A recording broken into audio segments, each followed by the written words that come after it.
صبح بخیر، خوش آمدید۔ دنیا بول ہے کے ساتھ میں ہوں سید فیصل کریم اور میں ہوں سعدیہ سامسن۔ موسم تو خوشگوار ہے اور ہم امید کرتے ہیں کہ آپ اچھے موڈ کے ساتھ صبح اٹھے ہوں گے، کیونکہ حکومت نے عوام کو لگاتار دوسرے دن بھی پیٹرولیم مصنوعات کی جو قیمتیں ہیں اس میں کمی کی خوشخبری سنائی ہے۔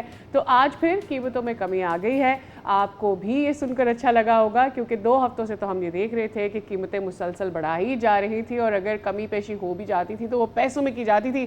بہرحال جب قیمتیں بڑھائی جاتی تھی تو روپیوں میں ہوتی تھی، تو کچھ کمی جب روپیوں میں ہو تو لوگوں کو بڑی خوشی ہوتی ہے، اور ایسا ہی کچھ ہوا ہے پیٹرول کی قیمتوں میں۔ جی ہاں، تو پیٹرول کی فی لیٹر قیمت میں 3 روپے 39 پیسے کمی ہوئی ہے، ڈیزل کی قیمت میں 4 روپے 7 پیسے فی لیٹر کمی ہوئی ہے، جس کے بعد پیٹرول کی نئی قیمت ہے اب 328 روپے 56 پیسے، جبکہ ڈیزل کی فی لیٹر قیمت 385 روپے 86 پیسے ہو گئی ہے۔ تو دیکھتے ہیں کہ یہ سلسلہ کب تک برقرار رہتا ہے، یعنی کہ کمیوں کا پاکستان میں، کیونکہ عالمی منڈی میں تو خام تیل کی قیمتیں مسلسل کم ہو رہی ہیں، جس کے بعد پاکستان میں بھی آئندہ مزید ریلیف کی توقعات بڑھ گئی ہیں۔ بالکل جناب، اور اب کچھ موڈ اچھا ہے ہمارا اس لیے بھی کہ کل پاکستان کے لیے ایک چانس ضرور کریٹ ہو گیا ہے آن دا تھرڈ ڈے۔ تو جناب کچھ میچ دلچسپ صورتحال اختیار کر گیا ہے پاکستان اور ویسٹ انڈیز کے درمیان۔ As we all know test match جاری ہے، کل تھرڈ ڈے تھا اور ویسٹ انڈیز نے دوسری اننگز میں 6 وکٹوں کے نقصان پر 103 رنز بنائے اور پاکستان کے خلاف 60 رنز کی لیڈ لے لی۔ اب ہوا کچھ یوں کہ عبداللہ شفیق جنہوں نے 160 رنز بنائے، بڑی شاندار انہوں نے بلے بازی کی، ان کی بدولت جو ہے پاکستان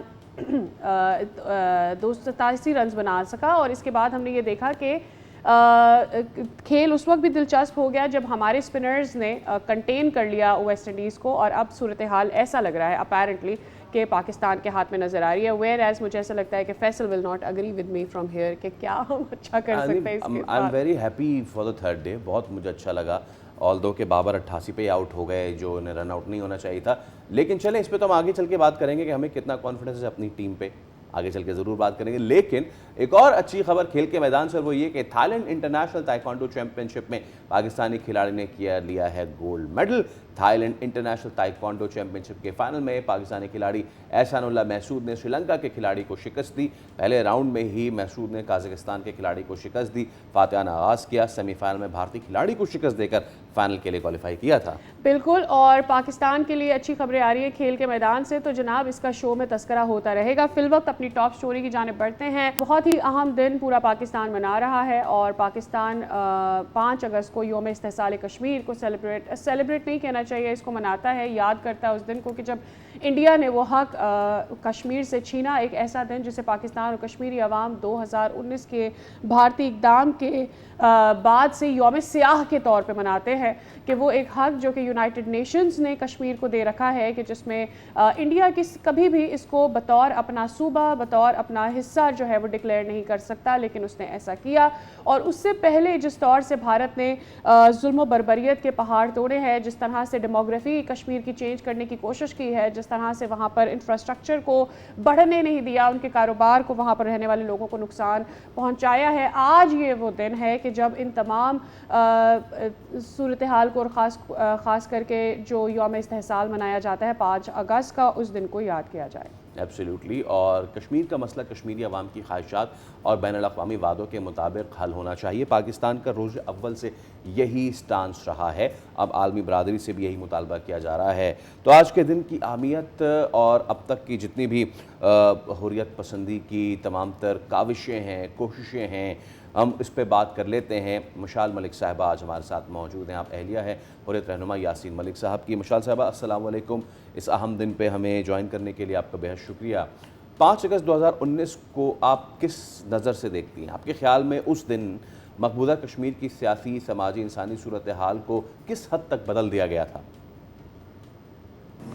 دیکھیں، یہ ایک بہت ہی خوفناک اور بدترین دن ہے کشمیر کی تحریک آزادی کے لیے، کیونکہ اب اتنی دہائیاں ہو گئی ہیں۔ یہ وہ دن ہے جس دن کشمیریوں کے خلاف ایک آفیشل ڈیتھ وارنٹ پوری قوم کے خلاف ایشو کیا گیا، ایک پریزیڈنشل آرڈر کے تھرو۔ پھر اس کے بعد اس اللیگل آرڈر کو اپنے جنتر منتر میں لے کے گئے، اور اس کو جس طریقے سے پاس کرایا گیا، کوئی بھی انٹرنیشنل لا، یونائٹڈ نیشنز کی security council resolutions, humanitarian law, کوئی بائی لیٹرل ٹریٹیز بھی، اور ایون انڈین کانسٹیٹیوشن بھی یہ الاؤ نہیں کرتی کیونکہ یہی وہ آرگن تھا آرٹیکل 37 35 370 اور 35A جو کنیکٹ کرتا تھا ان کو فار ایڈمنسٹریٹو گورننس. مگر یہ تو ایک آکیپائنگ فورس کی طرح یہ آئے تو انہوں نے اس کنیکشن کو بھی کاٹ دیا. تو لیگلی اسپیکنگ یہ ایک جنگل لا ہے جس کے اندر کشمیریوں کو جیوگرافکلی ان کو ڈیموگرافکلی اور ان کے سارے جو رائٹ ٹو ایگزسٹنس ہیں اس کو کٹ کر کے وہاں پہ ایک منی انڈیا میں اس کو تبدیل کرنا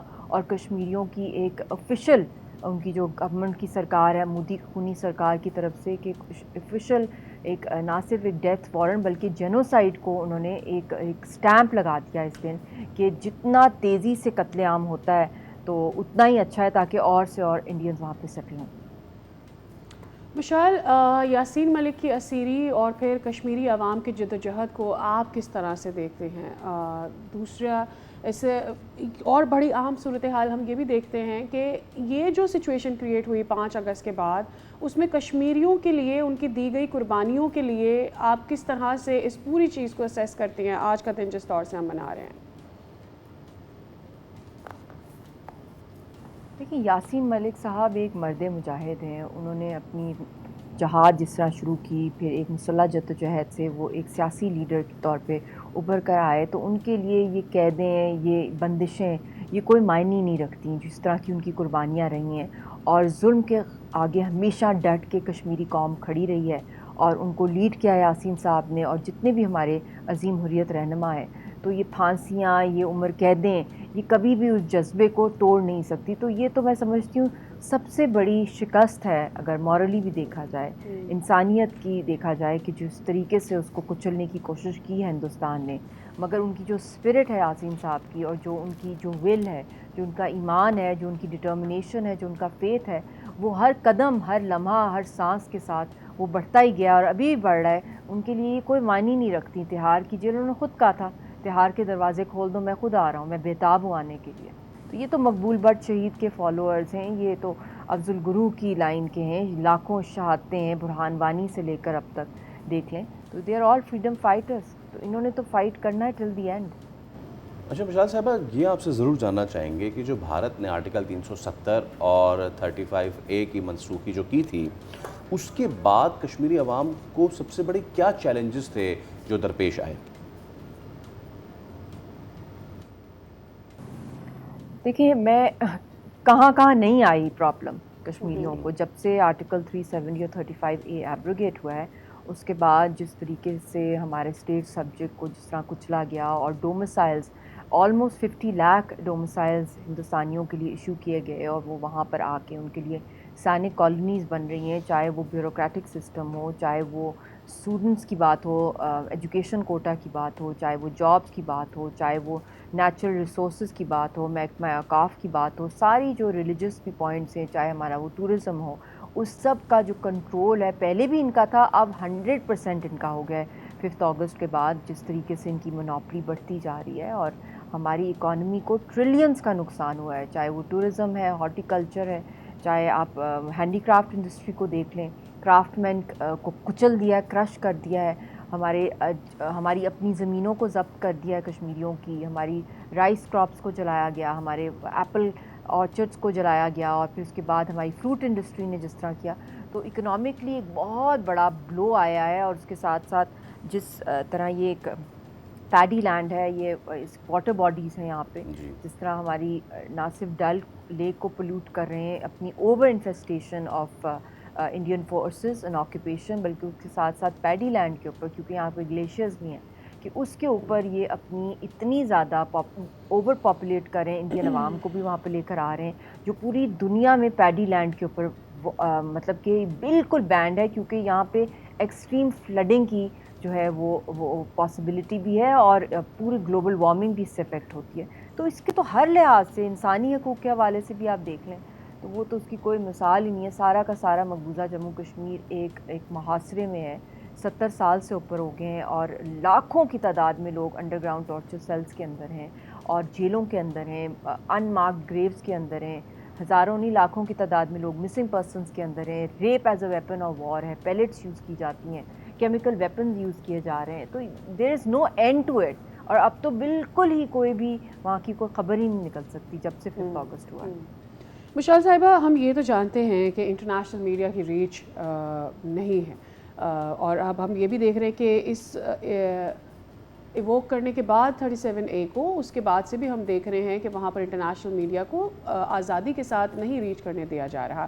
آپ کیا سمجھتی ہیں اس ساری صورتحال میں یونائٹڈ نیشنز کا کیا رول ہے کشمیریوں کو انصاف دلانے کے لیے؟ دیکھیں، بدقسمتی کی بات ہے کہ چاہے وہ انٹرنیشنل پاز ہوں، چاہے وہ یونائٹڈ نیشنز ہوں، بڑی بدقسمتی ہے کہ یہ ایک نیوکلیئر فلیش پوائنٹ ہے اور اس کے اوپر اتنی جنگیں ہو چکی ہیں، اور یہ پوری دنیا کا واحد ایک ایسا نیوکلیئر فلیش پوائنٹ ہے کہ اگر یہاں پہ ہلکی سی بات بگڑتی ہے لائن آف کنٹرول پہ، یا کوئی فالس فلیگ آپریشن ہندوستان کرتا ہے، تو ایک فل فلیج وار کی طرف یہ معاملہ چل جاتا ہے۔ اور اس کے اندر ایک لیجٹمیٹ اسٹرگل ہے، حق خود ارادی، جو ہر انسان کا بنیادی حق ہے۔ اتنی اوور اے ڈزن ہمارے حق کی قراردادیں ہیں، تو کیا وجہ ہے کہ کشمیریوں کی قربانیاں، ان کی جو لاشیں ہیں، کیا ہم لوگ مطلب کہ اس دنیا کے قابل ہیں ہی نہیں؟ کیا ہمیں انسان سمجھا ہی نہیں جاتا؟ کیا ہم صرف قربانی کے بکرے ہیں؟ کیا ہمارے لیے صرف آواز، ہلکی سی اسٹیٹمنٹس آ جاتی ہیں؟ کیوں نہیں جو 4 جنیوا کنونشن کی وائلیشن ہوئی ہے، جو ڈیموگرافک چینجز ہوئے ہیں، کیا وجہ ہے کہ آج تک ہندوستان کے اوپر کوئی اکنامک اور ڈیفینس سینکشنز نہیں لگائی گئی؟ اٹ از این ایریا دنیا کے اندر جہاں دنیا کی ہائیسٹ آکوپیشن فورسز ہیں۔ کیا یہ دنیا کو نظر نہیں آ رہا what they are doing with Kashmiris? ابھی بھی وقت ہے، اگر دنیا آئے اور ہماری خاص طور پہ لیڈرشپ کو ریلیز کرایا جائے اور امن کی طرف جائیں، اور اس مسئلے کا ایک ونس اینڈ فار آل پرامن حل آئے حق خود ارادیت یونائٹڈ نیشنز کی قراردادوں کے مطابق، ورنہ تو یہ گرو کرتا جا رہا ہے، اتنا بڑا مینس بن گیا، اس پورے خطے کی تباہی کا اور پوری ریجن کی تباہی کا مرکز بن گیا ہے، جب تک یہ مسئلہ حل نہیں ہوگا۔ مشال صاحبہ، پاکستان ہر سال 5 اگست کو یوم استحصال مناتا ہے۔ آپ کے نزدیک پاکستان اور پاکستانی عوام کی یہ یکجہتی کشمیریوں کے لیے کتنی اہمیت رکھتی ہے؟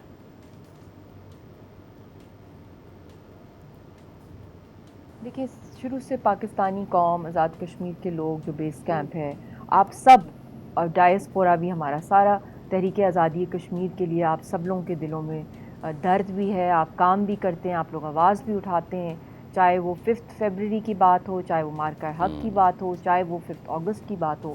میں تو یہی کہوں گی کہ ہم سب کو مل کے ایک یونیفائڈ، ایک لانگ ٹرم پالیسی بنانی پڑے گی، انٹرنیشنل پالیسی، جس کے تحت ہم انٹرنیشنل عدالتوں میں یاسین صاحب کی رہائی کے لیے جائیں، وار کرائمز کے خلاف ہندوستان جو وہاں پہ کر رہا ہے، ہم انٹرنیشنل اس کو یونائٹڈ نیشنز کی ہیومن رائٹس کی جو کمیشن ہے، اس میں کمیشن آف انکوائری ہم ڈیمانڈ کریں، جو لیگل پروسیجرز ہیں اس کے تحت جب تک ہم وار فوٹنگ پہ کوئی پالیسیز نہیں بنائیں گے۔ عوام تو ہمارے ساتھ ہے، اور عوام کو مقبوضہ جموں کشمیر کے لوگ بہت دل و جان سے پیار کرتے ہیں، کہ ہماری امید اللہ تعالیٰ کے بعد آپ سب لوگ ہیں، چاہے وہ میڈیا کے لوگ ہیں، چاہے وہ سول سوسائٹی میں، چاہے وہ اسٹوڈنٹس ہیں، چاہے وہ لائرز ہیں، چاہے وہ ٹریڈرز ہیں، ہر کسی کا بچہ جو ہے وہ کشمیریوں کے ساتھ ہے، ان کی شہرگ ہے۔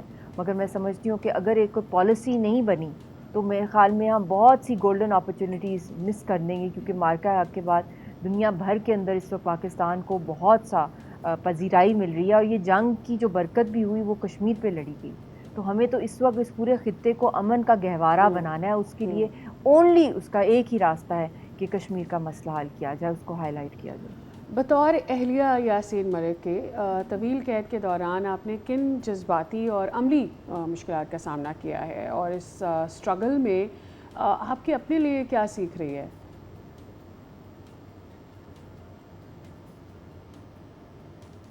یہ تو ایک بہت ہی ایک ایسا کویسچن ہے جو کہ چند لمحوں میں آپ ایکسپلین نہیں کر سکتے، مگر میں سمجھتی ہوں کہ یہ ایک غم کے پہاڑ ہے، اور ایک اللہ تعالیٰ کی طرف سے بھاری ذمہ داری ہے تحریک آزادی کشمیر کے حوالے سے، اور being the first Pakistani public figure for the people of Indian illegally occupied Jammu and Kashmir. جب میری یاسین صاحب سے شادی ہوئی تب سے لے کے اب تک میں اس قوم کی بھابھی بھی ہوں اور ان کی بیٹی بھی ہوں، اور ان کی امیدیں ہیں ہمارے ساتھ، اس کے ساتھ ساتھ میں ایک ماں بھی ہوں، ایک بیوی بھی ہوں۔ اور حال ہی میں میری والدہ کو کی شہادت ہوئی، را کے نیٹ ورک نے ان کو پاکستان میں زہر دیا ہے، کیونکہ را کا ایک بہت بڑا نیٹ ورک ہے پاکستان میں، دنیا بھر میں جہاں دہشت گردی وہ کرا رہے ہیں، پاکستان میں جتنی دہشت گردیاں ہوتی ہیں اس کے پیچھے جتنے بھی ٹیررسٹ